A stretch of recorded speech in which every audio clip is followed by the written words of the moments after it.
Buenas, les habla el profe Gabriel. En esta tercera lección acerca del tema de transmisiones por correa y polea, vamos a hablar de la distribución de tensiones que ocurren en estas transmisiones, sobre todo centrado en las que lo hacen por fricción, no las correas dentadas. Entonces, esto tiene varias implicaciones, una la de resbalamiento, otra la de fatiga del material. Entonces, ya hablamos previamente de la parte cinética, la parte de distancia entre centros en relación a la longitud de la correa, lo que se refiere a relación de transmisión y por supuesto a qué tipos de correa había. Entonces, en una instalación industrial, lo que uno prefiere y lo que uno convencionalmente se va a encontrar es algo como esto, una fuerza motriz y una máquina que recibe esa potencia a través de una única transmisión por correas, única o múltiple, sin tensores. Recuerden que los tensores fatigan extra las correas, porque le meten una flexión adicional y ojalá con una cubierta como la que ustedes pueden ver ahí. Acá pueden ver directamente donde por cuestión de espacio hubo que agregar varios tensores.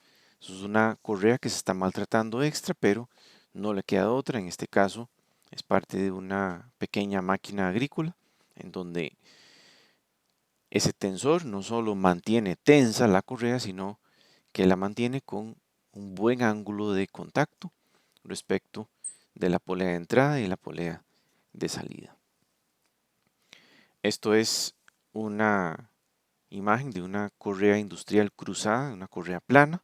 Es algo que es mejor evitar por completo. Esa torsión destruye muy rápidamente las correas o incluso ellas pueden hasta salirse de su lugar si hay una desalineación muy grande como la que ustedes pueden ver acá.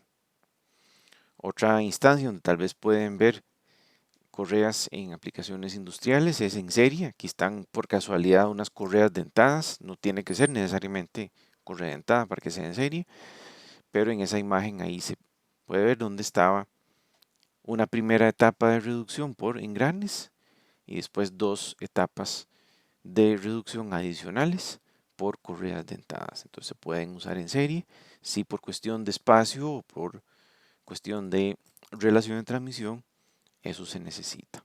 En este caso, lo que se requería era que hubiera salida de esa rotación en dos ejes diferentes a la misma velocidad, por eso la segunda. La segunda correa en serie con la primera. Entonces, en instalaciones reales, por lo general, estos son los problemas más comunes. El más común es que la correa con el tiempo se va estirando así a manera como de fluencia.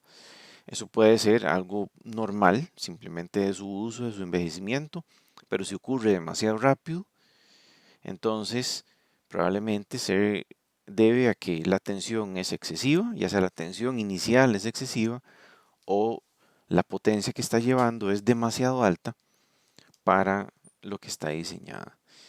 También puede ser que si está desalineada la polea o si su tensión no es suficiente, su tensión inicial no es suficiente, entonces que la correa se desgaste, se abrasione y puede ser también que si eso ocurre durante mucho tiempo, se sobrecaliente y se termine puliendo o se termine agrietando la correa, así como si fuera una correa muy vieja o algo por el estilo. Ojo que esa no es la única razón por la que una correa puede pulirse o agrietarse. Si se está mojando con mucha frecuencia o si se ha expuesto a la intemperie, sobre todo a la radiación solar que cocina el hule, entonces puede ser que también les vaya a producir eso. Eso en resumen, en lo que es la correa, la polea puede desgastarse con el tiempo, un desgaste normal, pero también puede ser que sea por sobrecarga y también si el desalineamiento es demasiado alto o si hay vibraciones muy altas, no necesariamente por la correa, sino vibración de la máquina misma, que ella vaya a romperse una de las cejas, de los hombros de la polea, o más bien se vaya a partir en trozos. Entonces, en cuanto a esa alineación, recuerden que hay varias posibilidades. Nosotros queremos mantener no solo paralelas, sino coplanares las caras de las poleas. Entonces hay que pelear contra todos los diferentes tipos de desalineación. Por eso las máquinas, si se han previsto para un alineamiento correcto, tienen los grados de libertad necesarios para una buena alineación. Entonces en esta máquina, que es muy grande, se puede ver muy claramente, ¿verdad?, que ese motor puede correr sobre rieles no solo en dirección de su eje, sino también en dirección perpendicular a su eje. Entonces eso permite, primero, ajuste de la tensión inicial, pero también permite ajustar ligeramente el ángulo de ese eje de motor respecto del ángulo del eje de la máquina que recibe la potencia. Entonces tiene un poco de juego, digamos, en esa dirección angular para que la persona que está haciendo la alineación pueda llevarlo a el punto correcto. Como pueden ver, ahí están montadas en las dos poleas unos alineadores láser que no son más que una asistencia para verificar si esas caras, si las caras de las poleas no solo son paralelas, sino que además son coplanares. Entonces el operario tiene que cuidar dos cosas. Primero, que esté manteniendo la tensión inicial correcta y que haya alineación correcta en dirección axial, en dirección angular, como vimos en los diagramas anteriores. Más o menos para que se den una idea, los alineadores láser son uno o dos componentes que se montan sobre la polea, en este caso es uno solo, que emite un plano de luz láser y es reflejado por, en este caso, en este modelo en particular, es reflejado por el receptor. Entonces ese plano lo proyecta de esta manera y entonces esa línea es la que permite poder ver fácilmente si está alineado o no, en qué dirección está desalineado, si es en dirección axial, si es en dirección angular o una combinación de las dos. Entonces conforme uno va moviendo las poleas o va moviendo el motor, va llegándole al centro correcto. Eso es alineación y, como les decía, el operario tiene que cuidar alineación y tensión inicial. Y la tensión inicial es mucho más importante de lo que uno podría creer. En términos prácticos, si la tensión inicial no es suficiente, va a haber resbalamiento. Entonces se va a desgastar prematuramente. Si es muy alta, se va a fatigar más rápido. Entonces, de cualquier manera, siempre se va a perjudicar la vida útil de la correa. Si es una máquina pequeña, no hay problema, como ese ventilador, no hay problema con que la medida o el ajuste no sea muy preciso. Pero si son máquinas de más de 15 o 20 caballos, probablemente sí es bueno hacer un cálculo y tratar de llegarle bien a esa tensión inicial. Pero para eso hay que poderlo medir bien. No podemos nada más fijarnos en una deflexión genérica, sino que usar un tensómetro, como el que ustedes ven ahí al lado derecho, que mida con suficiente precisión. Eso nunca va a ser perfectamente preciso, pero con suficiente precisión la tensión inicial y se ajusta para que sea correcto. Entonces es un modelo típico de tensómetro, de tipo rosca o tipo micrómetro, que igual es un resorte, básicamente, el que está actuando ahí.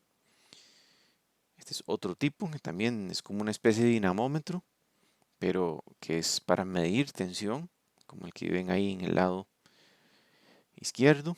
Y del lado derecho es el mismo principio, solo que es un resorte. No es un dinamómetro muy fino, pero es algo, y por supuesto, mucho más barato que uno digital tipo dinamómetro como el que ven al lado izquierdo. Entonces, el caso es que sea como sea que estén midiendo la tensión, si lo hacen con un dinamómetro corriente o si lo hacen con un peso, digamos, cargando la correa, se va a encontrar con una ecuación que parece ser empírica, pero no lo es, para medir la tensión, que es esa que ustedes ven ahí. Entonces, en lo que se basa es en que uno pone sobre dos puntos de apoyo, obviamente con la máquina inmóvil, sobre dos puntos de apoyo, una regla y mide la deflexión que ocurre en la correa para una fuerza conocida, medida con un dinamómetro o con un peso conocido. Entonces uno mide ese delta, esa deflexión delta. Hay que conocer esa longitud entre apoyos L, digamos de cresta a cresta. Y por supuesto hay que conocer mg, hay que conocer esa fuerza, si es un pesito, por ejemplo. Entonces la ecuación lo que nos dice es que la tensión inicial es esa fuerza, mg, por L entre 4 delta. Ahora, ¿de dónde viene? Es muy sencillo, es una pequeña suma vectorial. Básicamente lo que se toma es que se asume que con la presencia del peso, la tensión inicial se mantiene, entonces genera ese triángulo de fuerzas que ustedes ven ahí. Como beta se asume pequeño, entonces básicamente tangente de beta se parece a beta y tangente de beta es delta, esa deformación entre L medios, ¿verdad? Porque se nos generaron dos triángulos rectángulos en ese espacio triangular que se encerraba por la regla y los segmentos de correa. Entonces con ese beta conocido se hace suma de fuerzas en dirección vertical que nos dice que dos veces la componente vertical, o sea 2t seno de beta, menos mg tiene que dar 0. Entonces de ahí despejando y sabiendo que tanto tangente de beta se parece a beta como seno de beta se parece a beta, entonces sale la ecuación aparentemente empírica que vimos en la lámina pasada. Esto es una forma muy sencilla, muy barata, no muy exacta, pero por lo menos da idea de una magnitud en cuanto a cuánto vale la tensión inicial. Algo mucho más avanzado es medir la tensión, ya sea la tensión inicial cuando la correa está quieta o la tensión de operación, o sea, la tensión mayor FA y tensión menor FB, como empezamos a mencionar en una de las lecciones pasadas, es mediante resonancia. Entonces, lo que hacen es que asumen que la correa va a estar vibrando sobre todo a su frecuencia natural. Entonces, con un pequeño micrófono especialmente pensado para bajas frecuencias, se mide, no por contacto directo, nada más se acerca el micrófono a la correa, ya sea que esté quieta o ya sea que esté en operación la máquina, o sea, se esté moviendo a su velocidad de paso, se acerca y se mide su frecuencia a través, ¿verdad?, de esas ondas sónicas. Entonces, la frecuencia es el dato conocido, el dato medido por el tensómetro. ¿Cómo se puede aprovechar? Bueno, básicamente asumiendo que es una cuerda resonante. Y la frecuencia natural de una cuerda resonante es un problema clásico de física universitaria y es esa solución parcial a la ecuación diferencial resultante, que es que esa frecuencia natural es raíz de la tensión entre su peso por unidad de longitud entre la longitud o la distancia entre apoyos, no la longitud de la correa, sino distancia entre apoyos, o sea, la distancia cresta a cresta de las poleas, como se hizo en un diagrama anterior, en el método anterior que se presentó para medir tensión en la correa. Entonces, esta frecuencia es la frecuencia dominante, el primer modo de resonancia, que es el que ustedes ven ahí dibujado, y eso es lo que se mide. Lo otro que se mide es L, o sea, la longitud de cresta a cresta de la correa, y se conoce de catálogo, aunque también se puede medir por peso, por pesaje directamente de la correa. Se puede medir su densidad lineal, su masa por unidad de longitud. Ese M entre L es la masa de la cuerda entre la longitud de la cuerda. O, mejor dicho, su densidad lineal, sus kilogramos por metro o sus libras masa por pie o por pulgada o lo que sea.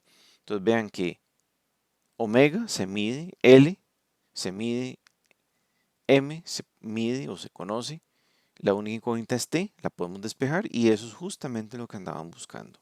Entonces un tensómetro por resonancia es muy preciso, muy fácil de utilizar, más costoso obviamente que un pesito o un dinamómetro de resorte, pero tiene la ventaja que nos permite medir no solo la tensión inicial, sino también la tensión de operación, tensión mayor, tensión menor.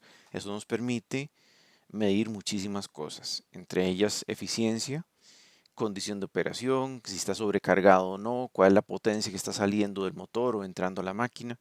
Eso nos da muchísima más información que simplemente medir tensión inicial.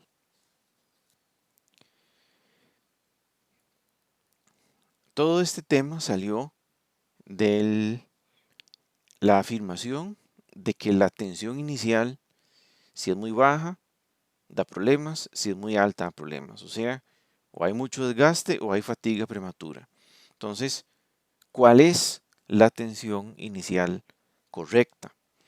Dijimos que dependía de las tensiones, mayor y menor. Y seguramente van a encontrar en muchos manuales y tal vez gente con mucha experiencia en operación de transmisiones de este tipo, en donde les dicen más o menos la proporción de tensión mayor a menor es como de 3 o de 5, 4,5 o 4. Y sí, es cierto, pero eso es cierto solo para ciertos materiales.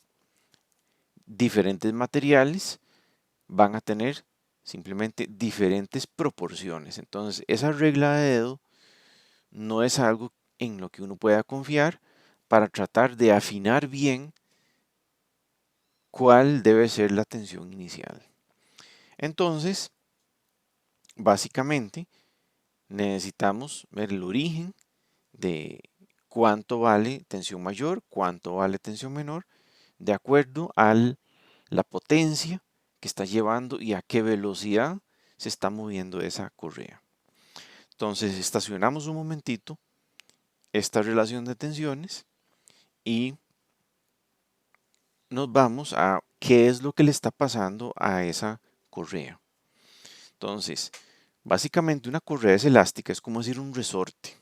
Y vean que el tramo de correa que está arriba, es el flojo, es el de tramo con menor tensión FB, y el de abajo, el que está con mayor tensión FA, los dos tienen la misma sección transversal, es el mismo material, tiene el mismo largo, y por ende tendrán la misma elasticidad.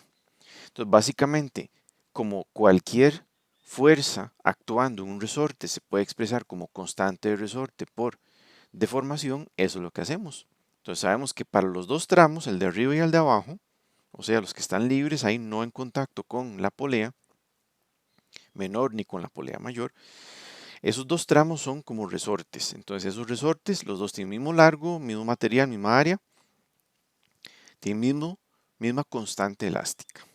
Lo que va a cambiar, claro, es como son fuerzas diferentes, FA y FB, tensión alta, tensión baja, lo que va a cambiar es su condición de deformación. Y podemos ponerlo incluso como respecto de la condición inicial. Digamos, antes de que arranque esa máquina, antes de que se le ponga torque, esos dos resortes están ya tensos, están deformados con una deformación inicial y como son de igual tensión, también tienen igual deformación. Entonces, en condición inicial, esa tensión inicial va a ser la constante de resorte por la deformación inicial. Pero resulta que cuando pasa esa condición inicial a condición de funcionamiento, el resorte, digamos, de arriba, el que está en verde, que empezó así, él llega y cuando arranca la máquina ya no está tan tenso, porque él tenía tensión inicial y donde arrancó se aflojó un poco, se destensó un poco. En cambio el de abajo, el que es la tensión mayor, más bien aumenta. Entonces, antes del arranque estamos así. Después del arranque, entonces, la deformación del segmento en verde baja y la deformación del segmento en rojo sube. O sea, ocurre esto. Ahora, lo que sube de un lado es lo que baja del otro y viceversa. ¿Por qué? Porque lo que se estiró el resorte del lado rojo, ese material se lo tuvo que dar a alguien y ese alguien es el lado verde. Entonces, el mismo delta que se estiró abajo es el delta que se estiró, que se desestiró más bien, que se comprimió arriba. Entonces, matemáticamente esto lo podemos aprovechar. Nosotros podemos decir, expresemos la deformación de A como la deformación inicial más un delta y la de B como la deformación inicial menos un delta. O sea, podemos poner la fuerza alta y la fuerza baja, la tensión mayor y la tensión menor, como función también de la tensión inicial. Porque si la constante elástica por deformación inicial es tensión inicial, pues vale justamente lo que ustedes pueden ver ahí. Y vean que la agrupación constante elástica por delta es simplemente un incremento en tensión y lo mismo que incrementa del lado alto es lo que decrementa del lado bajo. Ojo lo que ocurre si ustedes suman esas dos cosas, si sumamos FA y FB. Los términos delta T se cancelan y puedo despejar la tensión inicial como función de FA y FB. Entonces, esto es a lo que queríamos llegar, que la tensión inicial es el promedio de las tensiones de operación. El problema es que en aplicaciones reales, eso también funciona al revés. Si uno provee una tensión inicial muy grande, entonces, en consecuencia, tanto FA como FB van a ser más altas, o sea, vamos a fatigar más rápido la correa. Si la tensión inicial es baja, entonces también FA y FB van a ser bajas. Y entonces no vamos a tener diferencia de tensión suficiente para que no haya resbalamiento. O sea, la tensión inicial solo se logra si FB, la tensión menor, es mayor que cero, si no, la correa va a resbalar siempre, ni siquiera va a arrancar. Ahora sí, ¿cómo sabemos si resbala o no?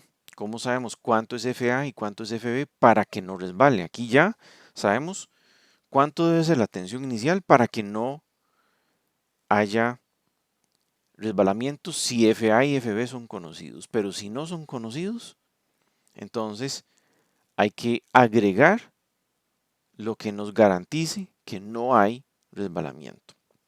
Entonces para eso tomamos un trocito de correa, ese trocito DM que ustedes ven ahí. Ese trocito de correa DM está encerrado por un pequeño ángulo, es un trocito de correa, un pequeño ángulo de cita.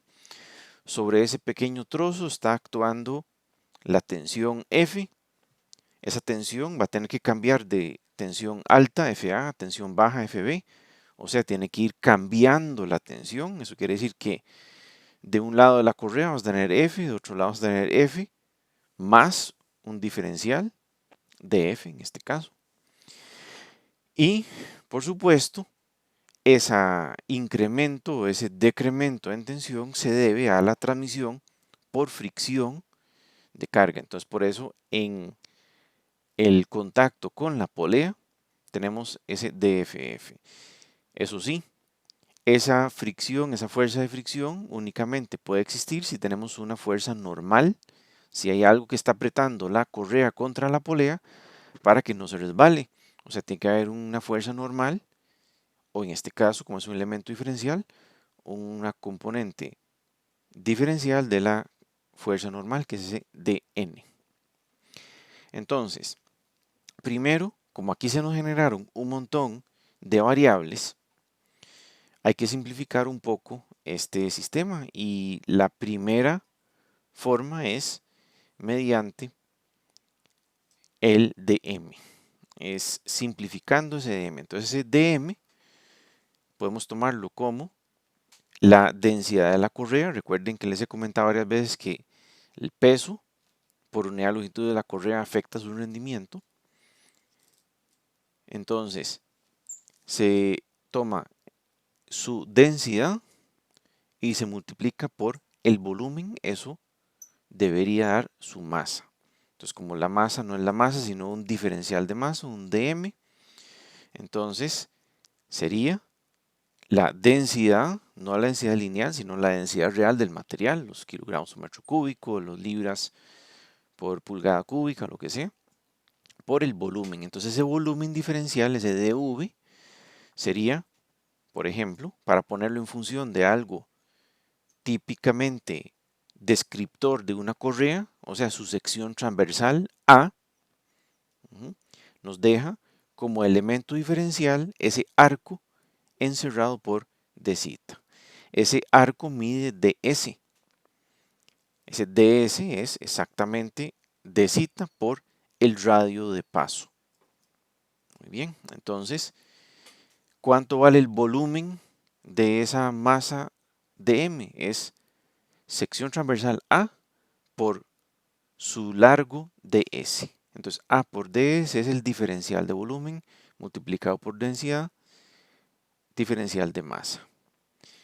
Ahora, ds es la longitud de arco. Como dije antes, esa longitud de arco puede ser ángulo por radio, solo que el ángulo es dz y el radio sería el radio de paso. Entonces, en lugar de ds ponemos radio de paso por dz.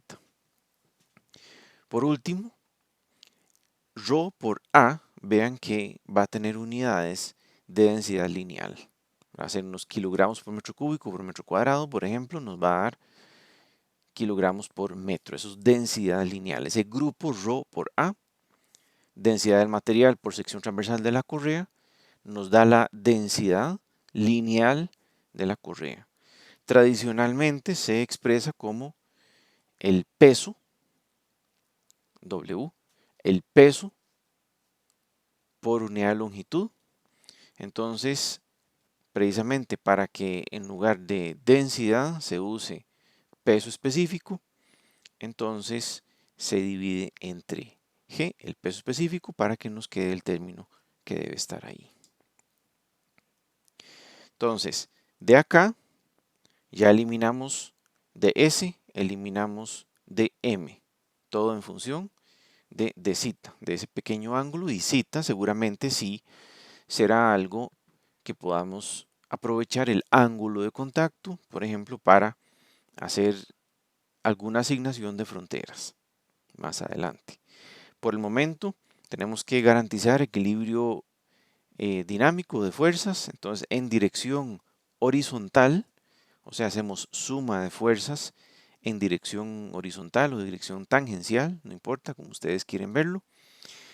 Tenemos presente el diferencial de fuerza de fricción y las componentes horizontales de F y de F más dF. Entonces la componente horizontal de F va a tener que ser afectada por coseno de dz medios y F más dF también. Para obtener la componente horizontal hay que multiplicarla por coseno de dz medios, que es precisamente lo que ustedes ven acá. Ahora, esa suma de fuerzas en dirección tangencial en realidad es igual a masa por aceleración, pero estamos asumiendo que la aceleración angular es 0, entonces que esa masa no se acelera en dirección tangencial. Entonces, sumando las componentes horizontales de las fuerzas presentes, nos resulta algo que intuitivamente ya podían asumir, que es que el incremental de fuerza de tensión es igual al diferencial de fuerza de fricción. Todo esto viendo que coseno de zeta medios es el coseno de un ángulo muy pequeñito que se puede aproximar a 1 y que f y menos f se anulan entre sí. Eso es como decir la parte técnica de ese proceso matemático. En dirección vertical, o sea, en dirección normal, tenemos resultados ya más importantes. Vean que en dirección vertical, ese dm se está moviendo en una trayectoria circular. Entonces, en dirección tangencial, su aceleración podría ser 0, pero en dirección normal, no. En dirección normal, él, para que se mantenga sobre una trayectoria circular, tiene que tener una componente de aceleración centrípeta.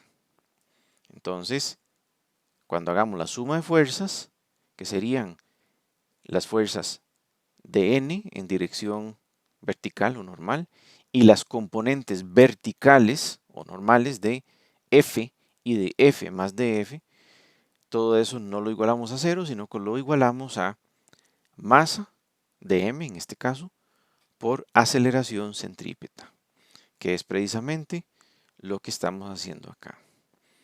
Masa por aceleración, masa es de m, aceleración centrípeta, va en dirección del centro, dirección contraria a la dirección normal, entonces menos 1, y la aceleración centrípeta para un radio de curvatura constante a velocidad de rotación constante hubiera sido omega cuadrado r, en este caso radio de paso, y omega sería la velocidad de rotación de la polea. Entonces ahí está la componente de aceleración. Ahí tendremos que sustituir eventualmente el valor del equivalente del diferencial de masa de m, pero por el momento tenemos actuando en dirección positiva el dn, diferencial de fuerza normal, y las componentes normales, o sea, las verticales en el diagrama de la lámina tras anterior, de la tensión, tanto del F por seno de zeta medios como F más dF por seno de zeta medios, que está agrupado como ustedes ven ahí. Entonces, de la multiplicación de df por seno de zeta medios, eso es un término despreciable en comparación con todos los demás, se elimina. El que queda, eso sí, es 2f por seno de zeta medios. Y seno de zeta medios, como es un elemento diferencial, es muy pequeño, se parece a d zeta medios. Entonces nos queda 2f por d zeta medios, se cancelan las constantes 2 y queda la ecuación tal cual ustedes la ven ahí. Como pueden ver, ahí apareció subrepticiamente la velocidad de paso, y eso es sencillamente que el término omega por radio de paso es la velocidad de paso. Entonces, si yo divido ambos lados de la ecuación por radio de paso, entre radio de paso, entonces se puede expresar como velocidad de paso al cuadrado entre radio de paso, esa agrupación que ustedes tienen ahí. Entonces no es que desapareció, nada más lo transformamos porque la velocidad de paso efectivamente es un parámetro muy importante en diseño y evaluación de transmisiones por correo de poleas. Entonces sustituyendo lo que valía dm según la densidad lineal y el tamaño de la polea, entonces el grupo que queda es ese que ustedes ven ahí. Tratando de separar variables, despejamos dn y nos queda la primera ecuación que ustedes ven por ahí. Entonces esto no podemos usarlo directamente, hay que relacionarlo con la fricción. Toda la idea de la fuerza normal era precisamente hablar de su interacción con la fuerza de fricción, y esa es la ecuación que nos falta. Precisamente para que no haya resbalamiento, que era todo lo que estábamos buscando desde un principio, para que no haya resbalamiento, entonces el incremental de fuerza de fricción que le estemos pidiendo para aumentar la tensión tiene que ser menor al máximo posible que pueda dar el material. Y el máximo posible que pueda dar el material es coeficiente de fricción por carga normal. Entonces, como el diferencial de fuerza de fricción es igual al diferencial de fuerza de tensión, entonces estos dos resultados se pueden consolidar en una sola ecuación, que es la última que ustedes ven ahí. O sea, que el incremento en la tensión, en ese pequeño elemento diferencial dm, tiene que ser menor a coeficiente de fricción por ese grupo de variables que ustedes ven ahí, que era el dn, precisamente. Entonces ese dn es F menos peso por unidad de longitud entre g por velocidad de paso al cuadrado por el de zeta. Entonces, como pueden ver acá, solo tenemos dos variables. La velocidad de paso es constante, la constante g, por supuesto, es constante. El peso por unidad de longitud W es constante. Entonces, F mayúscula, la tensión, es variable. El coeficiente de fricción F minúscula es constante. Y nos queda nada más velocidad de paso y de zeta. La velocidad de paso es constante, de zeta es variable, pero lo hemos reducido lo suficiente como para que podemos resolverlo por integración aplicando separación de variables. Entonces agrupamos todo lo que es f del lado izquierdo y todo lo que es zeta del lado derecho. Por tradición se deja f del lado de zeta, aunque pudo haberse dejado el coeficiente de fricción del lado de las fuerzas, pero por tradición y por acomodar las variables de manera intuitiva, se deja de ese lado. Entonces, evaluando de tensión menor a tensión mayor y del lado de las tensiones, por supuesto, y del ángulo de contacto, 0 a ángulo de contacto mínimo, del lado de zeta, entonces nos queda esa expresión que ustedes ven ahí haciendo la integración, ¿verdad? Que nos da logaritmo natural, dado que la integral del lado izquierdo es de la forma de x entre x más constante. Entonces, esto es matemáticamente correcto, pero no es la forma en que usualmente se presenta ni es especialmente útil. Mejor que ese logaritmo natural no nos aparezca por ahí. Entonces se expresa de esta manera. Entonces, como pueden ver, nos generó una correlación entre tensiones y cosas todas conocidas. Peso por unidad de longitud, constante g, velocidad de paso, ángulo de contacto y coeficiente de fricción. Entonces tenemos en este momento dos incógnitas, FA y FB, y una sola ecuación. Entonces, esto lo que nos dice por el momento es que, dígame usted cuánto es FA y cuánto es FB, y yo le digo si se desliza o no, si hay resbalamiento o no. Entonces, esta es la ecuación de condición de resbalamiento. Hay que acompañarla con la ecuación que incorpore la potencia. Vean que aquí no está la potencia que hay que transmitir. Nada más dice, de acuerdo a la diferencia de tensiones, así va a resbalar o no. Entonces, la ecuación de potencia, la que decía potencia es igual a velocidad de paso multiplicada por diferencia de tensiones, esa es la que agregamos acá para tener dos ecuaciones, dos incógnitas y ver, bueno, cuánto tiene que valer para que no haya resbalamiento y sí pueda transmitir la potencia. Esto se acompaña, se modifica más bien, con ese factor CF que toma en cuenta que la forma de la correa mejora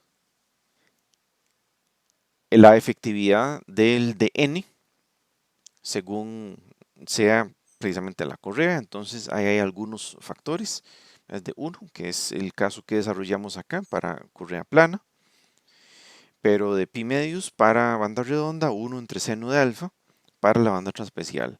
Alfa sería el ángulo que forman las caras de la correa V, ¿verdad? Esa cuña que ella hace, que ella forma, ese ángulo es el que entraría ahí para aproximar, para calcular el CF.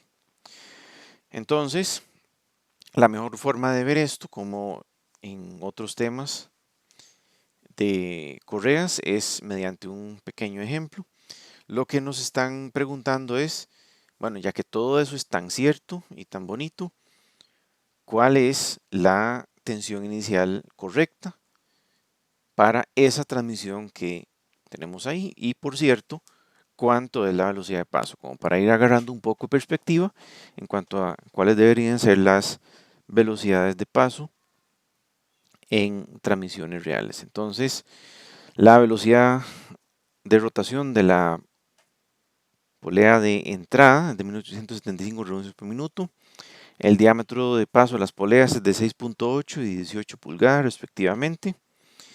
Y la correa V ya está seleccionada, es tamaño B de 120 pulgadas de longitud nominal. Entonces aquí tenemos que agregar algunos datos. Vean que para poder aplicar esa ecuación que tenemos ahí abajo a la derecha, nos hace falta datos de peso por unidad de longitud, coeficiente polea, ángulo de contacto mínimo y factor de fricción. Entonces, algunas de esas cosas son directas. Ese es un factor de fricción usual entre aluminio y hule, o sea, el material de la polea y el material de la correa. El peso específico promedio del hule es de 0.045 libras por pulgada cúbica. Y tenemos también dato de catálogo, aunque puede calcularse con las dimensiones, la sección transversal de ese trapecio que forma la correa tamaño B, que corresponde a más o menos 0.22 pulgadas cuadradas. Entonces, la velocidad de paso vamos a necesitarla en varios lugares y nos la habían pedido. Entonces sería simplemente velocidad de entrada por radio de paso. Aquí no podemos estimar deslizamiento, solo tenemos ese dato. Entonces sería velocidad de rotación por radio de paso. Resulta en 3.340 pies por minuto. Es una velocidad razonable y usual en una correa de este tipo, de ese material. Andan por ahí entre 1.000 pies por minuto y 5.000 pies por minuto. 3.300 es adecuado, es razonable.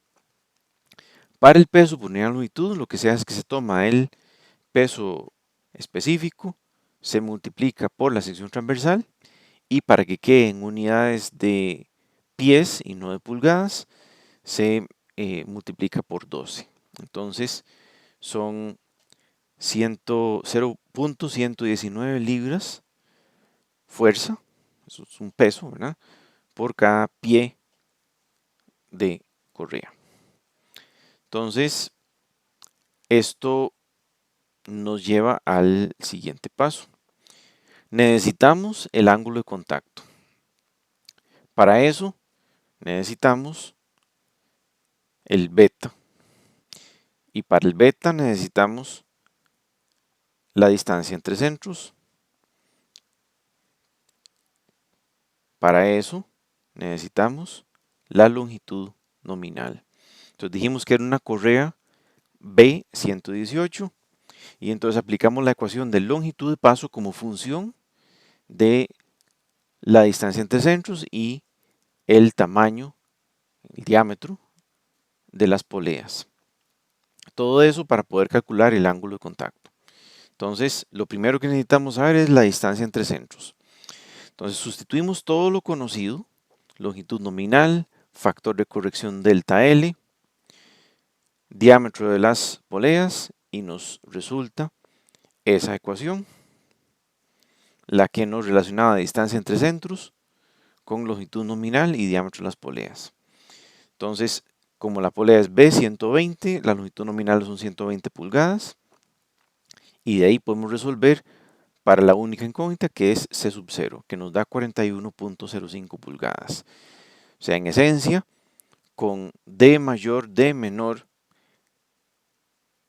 puedo calcular distancia entre centros. Con distancia entre centros conocido, puedo calcular beta.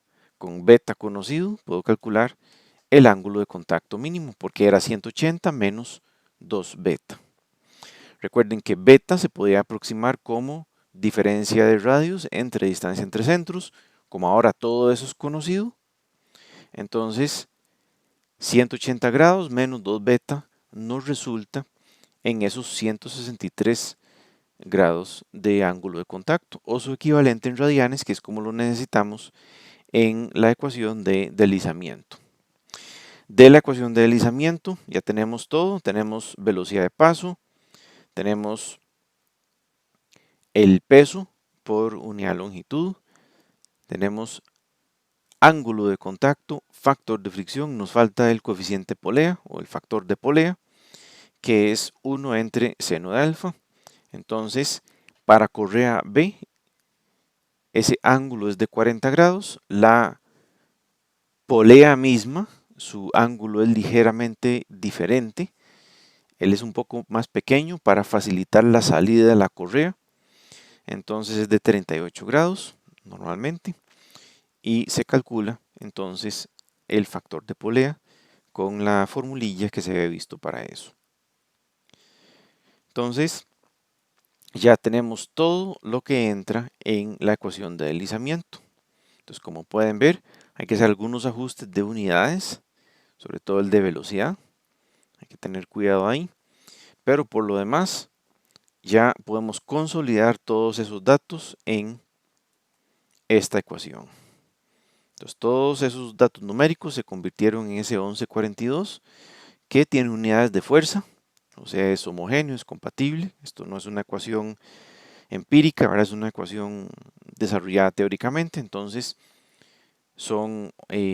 requieren homogeneidad de unidades. Entonces, para que no haya deslizamiento, eso tiene que cumplirse. Como les adelanté antes, esto hay que acompañarlo de la ecuación de potencia que habíamos visto en la lección de cinética de poleas, que es que la potencia es la velocidad de paso por diferencia de tensiones. La potencia la tenemos, la velocidad de paso la recién calculamos, pero FA y FB no las conocemos todavía, son parte de las incógnitas. Entonces juntamos esta ecuación con la de la lámina anterior y entonces tenemos un sistema de dos ecuaciones, dos incógnitas. Despejando o resolviendo más bien para este sistema, nos resulta en que esas son la tensión mayor de 243 libras y la tensión menor de 11 libras. Esos son fuerzas, no masas. Eso está muy bien, pero lo que andaban buscando era la tensión inicial, que es simplemente el promedio. Esta es la tensión a la que hay que ajustar la correa en sitio. Obviamente no van a lograr ajustarlo a 132.7 libras fuerza. Seguramente en el mejor de los casos van a lograr 130, 135, 125 libras fuerza, porque no es tan fácil desplazar esas máquinas, sobre todo si son muy grandes, para lograr buena predicción en una medición de un dinamómetro o de algo por el estilo, pero por lo menos es el punto de referencia al que uno quiere llegarle, es la primera aproximación. Entonces, para estar todavía más tensos o menos tensos, dependiendo de qué están haciendo por ahora, lo que necesitan es tomarse un café.